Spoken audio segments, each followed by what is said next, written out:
किस वीडियो में हम आपको क्लास 10 हिंदी का ऑब्जेक्टिव प्रश्न बताऊंगा, तो आप लोग वीडियो को अंत तक देखना और सभी प्रश्नों को याद कर लेना। ये सभी प्रश्न आपके मैट्रिक एग्जाम के लिए काफी इंपॉर्टेंट है, ठीक है। तो आप लोग जरूर वीडियो को अंत तक देखना, ठीक है। तो चलिए दोस्तों वीडियो स्टार्ट करते हैं। दोस्तों यहाँ पर क्वेश्चन नंबर फर्स्ट है हिंदी का कि भीमराव अम्बेडकर की मृत्यु कब हुई।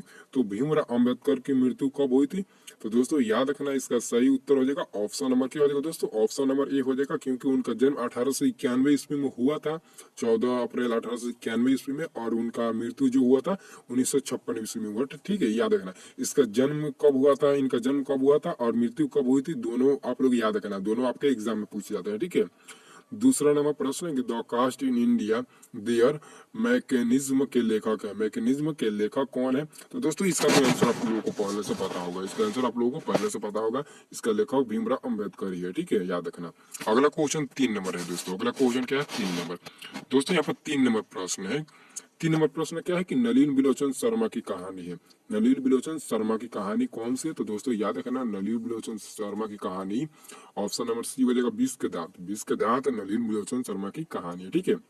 चौथा नंबर प्रश्न है कि सेन साहब किस कहानी के पात्र हैं। सेन साहब किस कहानी का पात्र है, तो दोस्तों इसका सही उत्तर हो जाएगा ऑप्शन नंबर क्या हो जाएगा, ऑप्शन नंबर ए हो जाएगा, ए हो जाएगा, या फिर ऑप्शन नंबर सी होगा। सेन साहब किस कहानी का पात्र है, तो दोस्तों याद रखना है इसका सही उत्तर हो जाएगा ऑप्शन नंबर सी 20 के दांत, जिसमें सेन साहब की 5 पुत्रियां थी और एक बेटा था। बेटे का नाम खोखा था, खोखा प्लस बहादुर, ठीक है। बेटे का नाम क्या था, खोखा प्लस बहादुर, ठीक है। याद रखना इसका सही उत्तर हो जाएगा ऑप्शन नंबर सी, ठीक है। ये नहीं होगा, ऑप्शन नंबर सी होगा, ठीक है। और यहाँ पर 5 नंबर प्रश्न है दोस्तों। दोस्तों यहाँ पर 5 नंबर प्रश्न है कि भारत से हम क्या सीखे, किस साहित्यिक विद्या में है। तो यह एक क्या है, तो यह एक भाषण है। क्या है, यह एक भाषण है। भारत से हम क्या सीखे, इसके लेखक तो मैक्स मूलर है, लेकिन यह क्या है, तो भाषण है। तो इसका सही उत्तर ऑप्शन नंबर क्या हो जाएगा, बी हो जाएगा, ठीक है। छठा नंबर प्रश्न की कौन सी भाषा सभी भाषाओं में अग्रजा है। कौन सी भाषा सभी भाषाओं में अग्रजा है, तो याद रखना इसका सही उत्तर क्या हो जाएगा दोस्तों, तो इसका सही उत्तर हो जाएगा ऑप्शन नंबर सी, संस्कृत सभी भाषाओं में अग्रजा, ठीक है। और 7 नंबर प्रश्न देखिए तो दोस्तों यहाँ पर 7 नंबर प्रश्न आपको देखना है, ठीक है। 7 नंबर प्रश्न है कि नाखून क्यों बढ़ते हैं।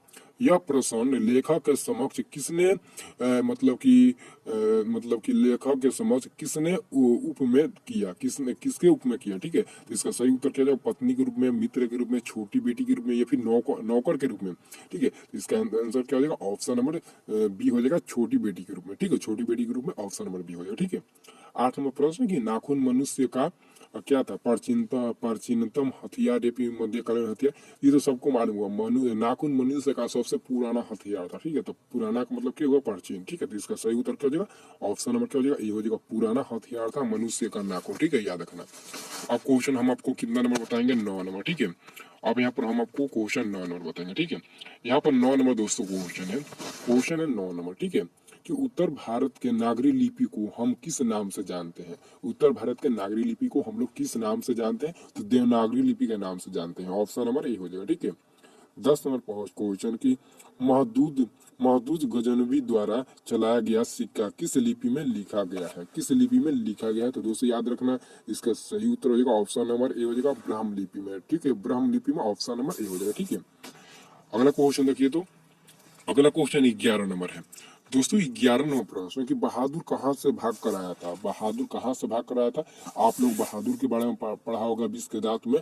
तो बहादुर कहाँ से भाग कर आया था, इसका तो आपको पता होगा, तो बहादुर नेपाल से भाग कर आया था, ठीक है। इसका आंसर होगा ऑप्शन नंबर सी, ठीक है।